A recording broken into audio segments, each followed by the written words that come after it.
We spent the weekend at the Back to the Land Festival in Centerville, Tennessee, and we talked to a lot of people. And many of these people didn't even realize they were homesteaders. They were at a homesteading conference and they didn't even realize it. And talking to them, it solidified an idea that had been rolling around in my head that I want to share with you. It's a little package that you can share with others or use it on yourself, and you can tell if you're a homesteader or not. All right, let's talk about it. Hey everybody, welcome back to Grumpy Acres. I'm out here watching the goats and sheep as they're out on the pasture, and thought I'd make this video and share this idea that came up, that came to me when we were at the Back to the Land Festival. So what happened was, there's a lot of people, we meet these people and they go, well, we're looking for land and you know, we're not homesteading yet, we're not homesteaders yet. And then they tell me what they were doing before they got their land, and they were doing things on suburban lots and in apartment buildings that, as far as I'm concerned, made them homesteaders. And I'd been listening to some podcasts and YouTube videos on the way down there, because it's an 11-hour drive from where we are to Centerville. And this idea had been forming, and talking with these people, it congealed and became something that I wanted to share with people, because it's a nice little neat package that I think it sums it up pretty good, and I think you'll agree with me by the time we're done for the end of the video.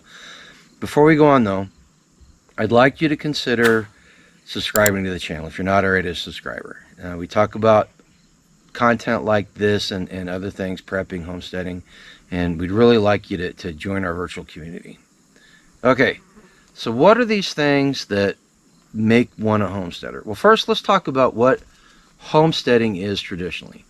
So historically, homesteading has been programs put forth by the government where you could go out and work the land and get tax breaks, and after a certain amount of time and you met some criteria, you would own the land outright. You know, it wasn't necessarily a gift, because you definitely worked for it, but that's what it does. And that type of homesteading ceased in 1986 or 89. I can't remember which, because that's when the federal homesteading laws were taken off the books, and you could no longer homestead on federal land.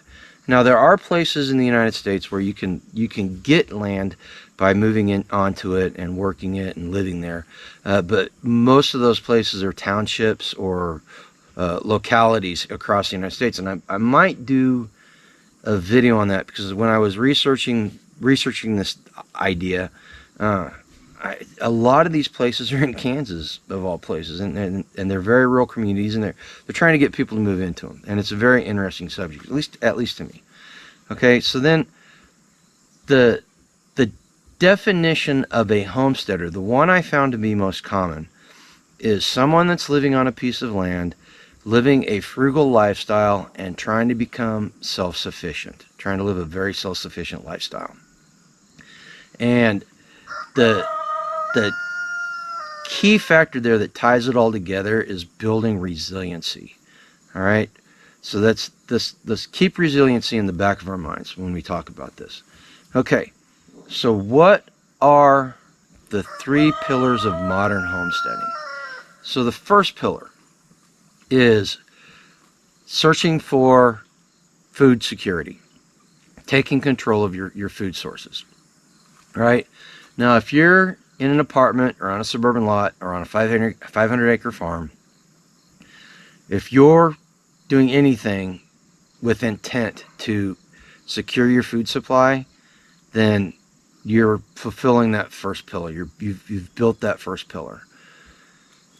The second pillar is modern self-sufficiency. And what modern self-sufficiency is the ability to take care of as many problems with the tools, skills, and material that you have on hand. Now, it doesn't matter, again, if you're in an apartment or on a suburban lot or on a 500 acre farm. If you're getting these skills together, you're learning these skills to make yourself more self-sufficient, and you're getting what tools you can and what materials you can. Doesn't matter if it's just a cupboard full of stuff that you have on hand if you're in an apartment, or a great big huge outbuilding that's full of stuff, you are seeking modern self-sufficiency. All right, so you're building that second pillar. Now the third pillar is building community. And I know that building community was not in the definition of homesteading or homesteader, but no but. Simple fact is that if you are building community, you are building resiliency into your life. And remember, we had to keep resiliency in mind because that was the underlying idea behind the definition of what a homesteader was. And from my experience, you cannot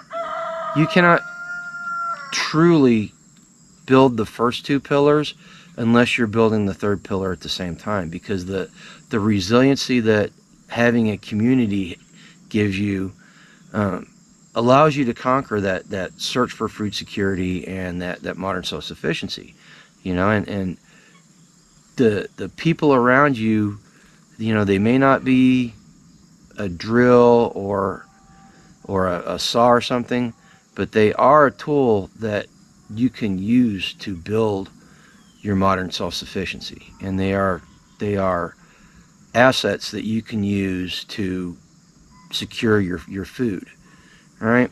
Now, I know a lot of people don't think that they're homesteaders, and quite frankly, the last 2 years, there's times that I haven't felt like one either, and definitely don't feel like I'm in the same league as what I was 2 years ago before we made the move to this new property. And it really kind of depresses me at times and makes me feel like I'm a pretender when I'm up here making videos like this, because I'm not doing the things I used to do. My time is spent doing other things, trying to make it so that this place is a place where I can secure my food and I can truly get modern self-sufficient. But we're still doing it. It's just not the way I want it to be. It is the way it is, right? And so if you're in that boat and you feel like a pretender sometimes too, just remember that. Just remember that it's not necessarily what we want. It's the way it is, right? And we make do the best we can. And I've said it before and I'll say it again. Not everybody wants to live on a homestead out in the woods and live completely off grid and live in a small tiny house and do all that stuff, right? I get it. Some people don't want to. Some people don't have the material means. Some people don't have the physical means, and that's cool. But you can still, no matter where you are, be doing these things. Now, and I think of my little homestead, or my crooked little homestead, Terminator, and being tagged from Life Done Free. And I think about them whenever I think about this, because Terminator's living in a tiny house out in the woods in Ontario, where it gets negative 40 degrees in the wintertime, and she's building a life out there, and she's doing these things to secure her food and be modernly self-sufficient, and she's trying to build community as best she can. She's part of our virtual community, and we encourage her and she encourages us. Tag and B, on the other hand, live in a great big house. You can go to their channel and see their house. They're very, very open about it, and they share the experience with you, and you should go check out both these channels if you're not already subscribed to them. But they live off grid, and they're securing their food supply. And even though they live in a great big house with all these modern amenities that they built into their off-grid lifestyle, which is fantastic, they are no different than Terminator on my crooked little homestead, because they're both doing the same thing, and they're just at different points on that spectrum, right? So don't ever let anybody tell you that you're not a homesteader. If you're building the three pillars of modern homesteading, and you're trying to put that roof of resiliency over the top to protect yourself going forward, then you're a homesteader. All right? I'm a homesteader, and if you're doing that, you're a homesteader, and we should be proud of it. We should talk about it. We should share it. We should encourage other people. that's about it for the video. I hope it made sense, and if you agree with me, share the message, man. Use these three pillars of modern homesteading to talk to other people and encourage them. If they're not doing it, and if they are doing it and they don't think they are, give them encouragement and let them know. If they're not doing it and they want to, lay it out as a roadmap. Start it out as a roadmap for them to get started, so they could start working towards their goals and their dreams. All right, that's about it for the video. I hope it made sense. Subscribe if you're not already a subscriber. Like, share, comment, give us a big thumbs up, whatever. Go out there and work on building those three pillars and getting that resiliency we're talking about. Most importantly, I want you guys to go out and live a life done free, okay? Take care. Thanks, Milo.